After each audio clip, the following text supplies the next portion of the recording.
அஸ்ஸலாமு அலைக்கும் வரஹ்மத்துல்லாஹி வபரகாத்துஹு. சையதுனா அப்துல்லாஹ் இப்னு அம்ர் இப்னுல் ஆஸ் ரலியல்லாஹு அன்ஹு,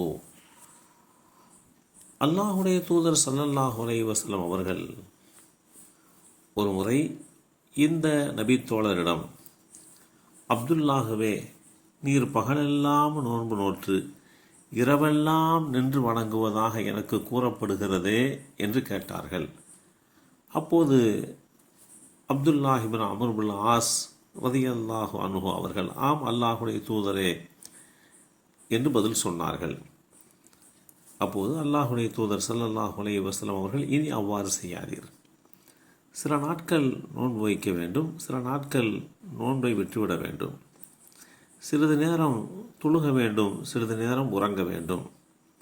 காரணம், உன்னுடைய உடலுக்கு செய்ய வேண்டிய கடமைகள் உமக்கு இருக்கின்றன, உம்முடைய கண்களுக்கு செய்ய வேண்டிய கடமைகள் உமக்கு இருக்கின்றன, உம்முடைய மனைவிக்கு செய்ய வேண்டிய கடமைகளும் உமக்கு இருக்கின்றன, உம்முடைய விருந்தினருக்கு செய்ய வேண்டிய கடமைகளும் உமக்கு இருக்கின்றன என்று உபதேசித்த இந்த செய்தி ஸஹீஹுல் புகாரியிலே 1975 என்ற எண்ணிலே பதிவு செய்யப்பட்டிருக்கிறது. அப்துல்லாஹ் இப்னு அம்ர் இப்னுல் ஆஸ் ரலியல்லாஹு அன்ஹு அவர்கள் இளம் வயதிலேயே தன்னை இஸ்லாத்தில் இணைத்து கொண்டவர்கள்.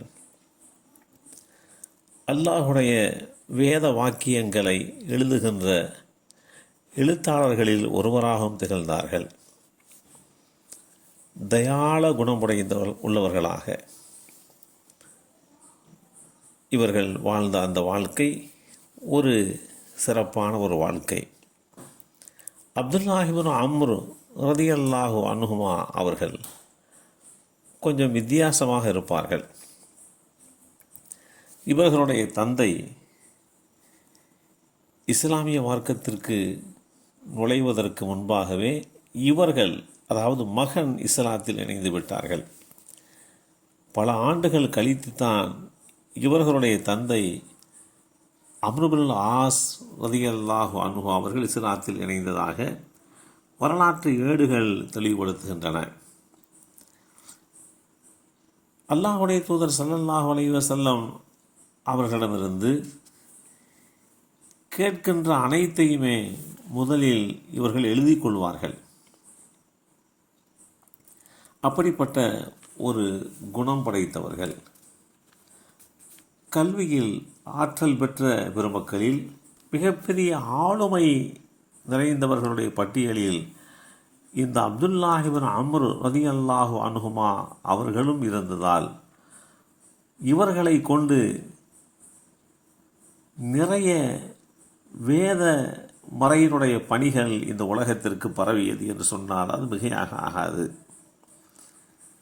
கல்வியில், கேள்வியில், மார்க்க ஞானத்தில், நபிமொழிகளை அறிவிப்பதிலே, வஹியை எழுதுவதில், அவைகளை மனப்பாடமிடுவதில், அவைகளை மக்களுக்கு பரத்துவதில் இவர்களுடைய பங்களிப்பு என்பது ஒரு மிகச்சிறந்த ஒன்றாக இருந்தது. அதே கட்டத்திலே தனிப்பட்ட வாழ்க்கை என்று பார்த்தால் மிகச்சிறந்த வணக்கசாலி, அதிகப்படியாக நோன்பு நோற்பது, அதிகப்படியாக வேதமறை குர்ஆனை ஓதுவது, இப்படி வணக்க வழிபாடுகளிலேயுமே ஒரு தனித்துவமானவர்களாக இந்த அப்துல்லாஹ் இப்னு அம்ர் இப்னுல் ஆஸ் ரலியல்லாஹு அன்ஹு அவர்கள் திகழ்ந்தார்கள் என்பதுதான் வரலாற்றிலே நாம் பார்க்க வேண்டிய ஒன்று.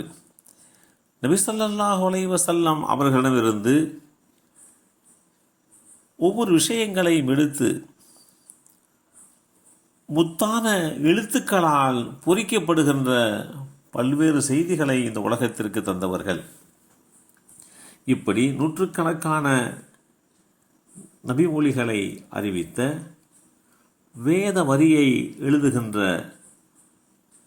அப்துல்லாஹ் இப்னு அம்ர் இப்னுல் ஆஸ் ரலியல்லாஹு அன்ஹு அவர்களுடைய வாழ்வியல் நமக்கு சிறந்த படிப்பினையாக அமைய வேண்டும். எல்லாம் வல்ல அல்லாஹ் அருள்பாலிப்பானாக. அஸ்ஸலாமு அலைக்கும் வரஹ்மத்துல்லாஹி வபரகாத்துஹு.